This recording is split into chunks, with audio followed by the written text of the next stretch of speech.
His hands stung with blisters, but he kept swinging. The storm was closing in, and he needed walls before dark. A man alone in the wild had two choices: build shelter or freeze. It took a lot of muscle, instinct, focus, and an axe sharp enough to cut through bone, because out there in the wild, a cabin was one of the few things that keeps a man alive. But how did these mountain men do it? How did they turn trees into shelter, fast, strong, and built to last? Well, that's what we're here to find out. My name is Matt Francisco, and this is Wild America.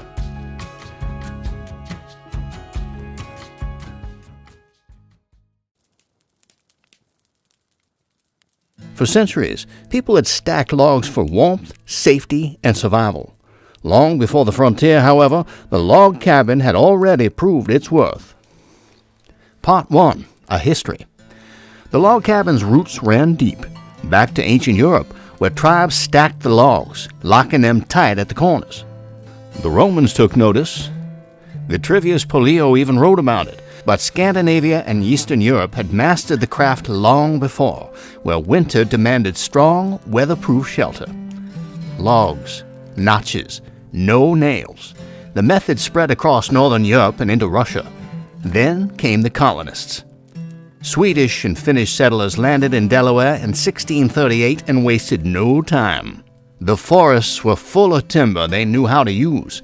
No sawmills, no blueprints, just an axe, a saw, and the skill to turn trees into walls. Their cabins rose fast, built from sweat and know-how.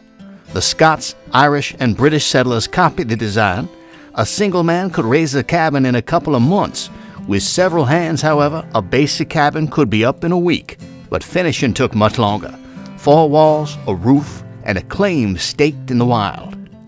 By the 1700s, log cabins were everywhere, simple, solid, and free. Just a matter of chopping, stacking, and working the land. For settlers pushing west, a cabin meant more than shelter. It meant survival, a mark on a land that said, "I belong here." Few stories captured that spirit like Abraham Lincoln's. Born in a rough Kentucky cabin in 1809, he rode that humble image all the way to the White House. And in a nation built on grit, a man from a log cabin was one people trusted. Then came the Homestead Act of 1862, free land for anyone who'd built, farm, and stay. Wagons rolled west. Trees fell. Cabins rose. No fancy houses, no hired hands, just logs, hard work, and the promise of a new start. At first, these cabins were bare bones. One room, dirt floor, a single door against the cold, chinks in the walls stuffed with clay, stones, even rags. But times changed. By the mid-1800s, sawmills made log cutting easier in settled areas, but mountain men still hand-hewed their logs, using axes and adzes to smooth and shape them. Yet, in the beginning, a cabin was just a start, a shelter while a man worked the land, nothing more. Some built bigger, but plenty never did. A roof, a fire, and food on the table. And that was enough. The Scotch-Irish style kept it simple. One room, 16 by 20 feet, doors front and back, a stone hearth for heat. Pioneers copied the style but stripped it to the bare bones, stacked logs, mud-chinked gaps, a fire burning before nightfall. And as settlements grew, cabins got sturdier. The dog-trot style, for instance, split into 2 rooms with a breezeway in the middle, cooling the house in the summer. Then there was the saddlebag next. It consisted of 2 rooms, 2 chimneys, a loft up top, a porch out front. By the mid-1800s, the wealthy man saw the charm. Cabins turned from rough shelters into retreats. The Adirondack style sealed the shift. High-peaked roofs, grand beams, built for comfort, not survival. But for the true frontiersman, a cabin was never about luxury. It was always about holding your ground, braving the wild, and proving you belonged. But history is just the beginning. Out in the wild, a man had to build a cabin. He had no instruction manual or anything. And it all started with an axe, a saw, and the will to survive. Part 2. The big picture. Now, before a man could call any place home, he had to carve it out of the wilderness with his own 2 hands. And that started with the log cabin, fast, durable, and built from whatever the land provided. First, the mountain man had to clear the land, hacking down trees, pulling up roots, making space for a cabin. Every log served two purposes: clearing ground and building walls. But not just any tree would do. He needed straight, solid trunks: pine, cedar, fir, or larch. Wood that wouldn't twist, rot, or crack too soon. Fall and winter were best for felling. Spring-cut logs peeled easier, but split bad when they dried. Worse, warm weather, on the other hand, brought insects that chewed wood to dust. Cold season timber, however, held strong. Once cut, logs were stripped of bark, notched at the ends, and stacked tight. If done right, they locked together like a clenched fist, holding strong against wind, rain, and winter's worst. After all, a cabin's main functions were to provide shelter, keep the wolves out, the heat in, and give a man a place to dry his boots and load his rifle by firelight. Often enough, it was nothing fancy: one room, dirt floor, and a single door. But as the land took shape, mountain men could even store food in the cellar and livestock in a pen. That's when the cabin grew: a loft, an extra room, maybe a porch where a man could sit and watch the wind stir through the stumps he'd cut with his own hands. Good logs needed time to dry, peeled and stacked on skids to keep them from rotting. 6 months was ideal, but most mountain men didn't have 6 months. If time was short, they worked with green logs, knowing they would shrink. This meant extra chinking was needed later. Furthermore, mountain men picked the straightest logs they could find. If a curved log had to be used, it was worked into the structure carefully, but the goal was always a tight, level fit. Either way, the better the seasoning, the stronger the cabin. However, in most cases, mountain men chose the straightest logs available and hand-hewed them to fit snugly, and often enough, it's these straightest, cleanest ones that faced the front. The thickest logs went along the bottom to bear the weight. Cabins weren't built wall by wall, they rose evenly, each log laid in turn to keep the weight balanced. Inside dimensions mattered most, outside size changed with log thickness. And if you think building a cabin is tough, try living in one, alone for 2 years. We covered Henry David Thoreau's fight to survive at Walden Pond in an 11-hour deep dive. That story's waiting for you after this one. In the meantime, keep in mind that a cabin's corners held everything together. The best kind was the round notch, locking each log tight like a handshake. No nails, no pegs, just wood against wood holding tight. However, wooden pegs were sometimes used to help hold the logs in place. And if a man worked alone, walls stopped at 6 feet, or as high as he could lift. With extra hands, the walls were built higher, maybe adding a loft for sleeping. Most cabins ran 12 to 16 feet per side. Small enough to heat, just big enough to live. And once that last log was set, the wilderness became more of a home than just a place to live. As soon as the walls stood and the roof was on, the real work began. You see, gaps between the logs let in wind, rain, and the bitter bite of winter. That's where chinking came in. Mud or clay packed tight into every crack, sealing the warmth inside. It wasn't pretty, but it did the job.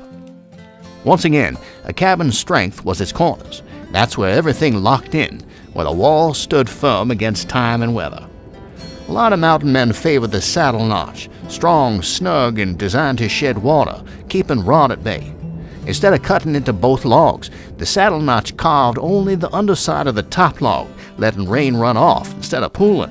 And as the wood dried and shrank, this notch kept gaps tight, holding the cabin together season after season.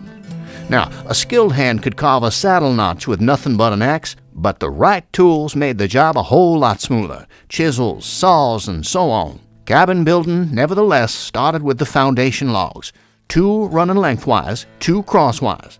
Each was squared and hewn flat on the bottom to sit steady. Once placed, they were dogged down to keep from shifting. Then came the first saddle notch. Done right, the logs snuggled together like they'd grown that way, solid, weatherproof, and built to last. Once marked, the upper log was flipped, its underside ready for cutting. A sharp axe chopped out the bulk of the notch, and if the mountain man had a chisel on him, he could smoothen the curve. The goal is a deep enough cut so the log's weight pressed down on its edges, locking it tight. Each log followed the same process. To tighten the fit, a builder could widen the notches slightly, forcing the upper log to squeeze against the lower one as the cabin settled. So, yeah, a good saddle notch made all the difference. Done wrong and the walls twisted and gapped. Done right, they held strong against wind, cold, and time itself. Think of a cabin as a puzzle of weight and balance. The corners kept it standing. But there was also dovetail notches, which looked like a shingled roof shedding rain. Box corners were squared off but durable. Plain tenons relied on weight alone, so each method had its place, but a poor choice meant trouble down the road. Now, once the walls stood, doors and windows had to be framed right. Grooves in the back locked them into place, while the front could be smoothed or rabbeted for a doorstop. And since logs shrank as they dried, a builder left a few extra inches at the corners and openings. Without that gap, doors jammed, windows cracked, and the whole structure loosened wrong. But if done right, that cabin held stable and secure, a fortress against the wilderness. Next, it was time for the floor joists, the backbone of the cabin floor. They fit into notches carved into the bottom logs or rested on a stone foundation if the mountain man had one. Either way, they had to be solid, level, and locked in tight. A man had two ways to set them: notch them into the side logs or flatten a section of the inside wall for support. If he used pole joists, round 4 to 8 inch logs, he'd hew the tops flat so that the floorboards had a stable bed. Every log had to fit snug, no gaps, no wobbles. The corners had to stay level, measured against the floor joists. If a log sat too high, the notch was cut deeper. If one end was thicker, it got flipped to balance. Rough logs were sometimes hewn flat on the underside for a tighter fit, but the goal was always straight, plumb walls. And without modern carpenter's levels, mountain men relied on a plumb bob, a simple weight on a string, or a straight eye-measured board to keep things even. Once the walls were up, they had to be locked in place. This was done using wooden pins or, when available, iron spikes. Wooden pins were often made from tough, seasoned hardwood like oak or hickory, and they were driven through pre-drilled holes, allowing the logs to settle naturally over time. Most cabins were held together with saddle or dovetail notches and wooden pegs. Iron spikes were rarely used by mountain men, for they were found mostly in settlements. Now, early cabins were dark. Windows remained small for security and warmth. Greased paper or oiled cloth was used for windows since glass wasn't available. Some mountain men even used stretched rawhide, but it wasn't really that common. A rough cut made the openings, but final shaping waited until frames were ready, and that way everything fit tight. And as walls rose, those markings stayed in tight, scrawled onto the logs. However, when it came time to cut across a window or door, a man had to be careful. The moment a log split, its loose ends had to be held firm, or the whole wall could move out of line. Also, a mountain man didn't wait to cut doors and windows, he planned them from the start. As he stacked the walls, he marked where the openings would go and notched the logs at the corners. When it was time, he chopped through with a broad axe or adze. If he had a saw, he used it to clean the cut, but most just trusted their swing. To keep the walls from moving, the frames had to be solid, thick timber locked in tight. And since logs shrank over time, he left a small gap above the openings so doors wouldn't jam later. Furthermore, doors and windows needed frames, sturdy, thick timber, to hold the logs steady as the cabin settled. Without them, the walls could crush the openings or twist out of shape. Mountain men, however, didn't waste time with fancy joinery. Openings were framed with rough-hewn timber, secured with pegs or nails if available. Doors were made from split logs, fastened with wooden dowels or rawhide hinges. And to prevent doors and windows from jamming as the logs settled, mountain men left a small gap above each opening, later stuffed with moss, oakum, or wood shavings to block the wind while allowing the cabin to shift naturally. Tightest walls, the best chinking, and the strongest corners wouldn't matter if the roof failed. If it leaked, winter turned the place into a freezing, miserable wreck. A good roof started with what was on hand. If sawn lumber was available in a settlement, it could be used, but most mountain men relied on hand-split shakes, bark, or overlapping logs. He'd cut the top log flat so rafters could sit snug or notching it to hold them in place. Some mountain men built gable ends out of logs, stacking them high for a smooth look.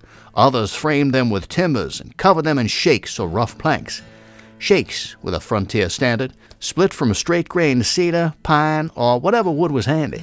If a man had coin, he might trade for sawn shingles, but most split their own. It was back-breaking work, however. Logs were cut into short sections, then split with a froe, a long blade hammered with a wooden maul. Each blow sent a thick, uneven peel shaken off. Unlike thin factory shingles, these had weight, 3/4 of an inch thick, tough as the log walls below. Now, overhangs weren't just for looks. Wide eaves helped keep rain off the walls and let snow slide off instead of piling up. Purlins, strong roof beams, ran across the top logs. Spaced about 2 feet apart, some mountain men doubled them for extra support. Gable logs locked in alongside the roof logs, keeping everything solid. Also, mountain men didn't have steel flash into steel gaps. They relied on tight stacking, overlapping shakes, and, as mentioned earlier, stuffing moss or clay into cracks. If a roof wasn't built right, the first storm would prove it, and out here, a leaky roof could mean freezing to death. A shake roof might show some light from inside, but if laid right, it kept out rain, and out here, metal was rare. Wood laid right held against the storms. Now, most cabins were single room, but some mountain men needed more space, and so, if a man wanted more than one room, he had 2 choices.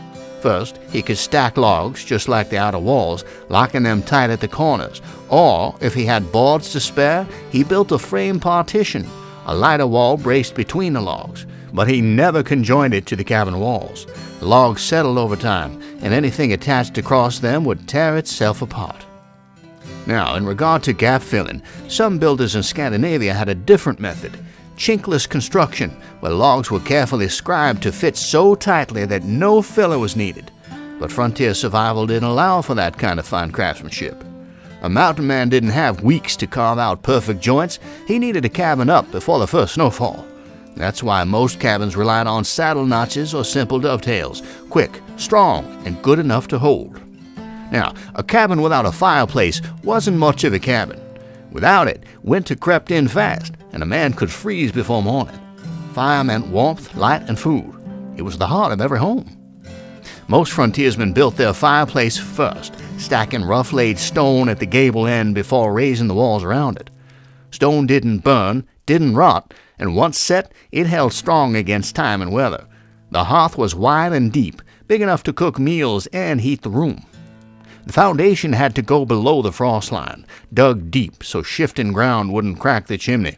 And as usual, gaps between timber and stone were packed tight with chinking, mud, moss, or clay, sealing out drafts.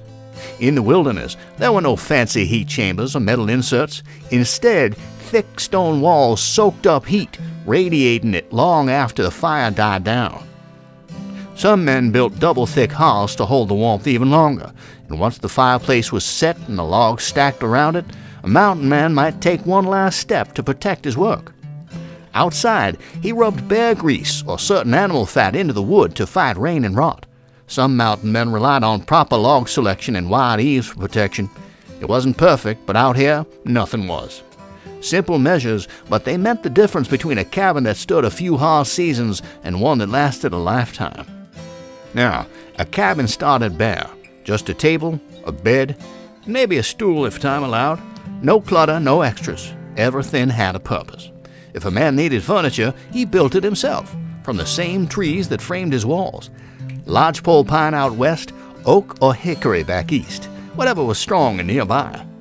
First, the bark had to go. If left on, it held moisture and bugs. Once stripped, the wood could be shaped into beds, stools, and tables. Fancy finishes weren't really a concern. As mentioned recently, if a man wanted to protect the wood, he rubbed it down with bear fat or whatever was on hand. Even beeswax, if available. Linseed oil or pine tar works too, but it was uncommon. Rot-resistant logs mattered more. Chairs and stools were simple but built tough. Legs were wedged tight, cross-braced, or pegged with wooden dowels to keep them steady. If a chair fell apart, it wasn't the wood's fault. It meant the builder got it wrong. Benches, too, were rough-cut and strong. Lodgepole pine, birch, or tamarack joined with wooden pegs or notched tight. No glue, no screws, just solid wood locked together. And a bed was as simple as it got. 4 posts, wooden slats, or rope ladders stretched tight. Bunks followed the same rule. Built strong, no wasted effort. A mattress, if a man had one, was stuffed with straw, feathers, or dried grass. And every mountain man needed a place for his gear. a wooden chest for supplies, sometimes a shelf if he had the time. Pine or tamarack worked best, cut and fitted tight with wooden dowels or hand-forged nails. As for firewood, it was stored in simple stacks or wooden bins. Side joints were pegged, not bolted, and if it had a handle, it was carved from wood.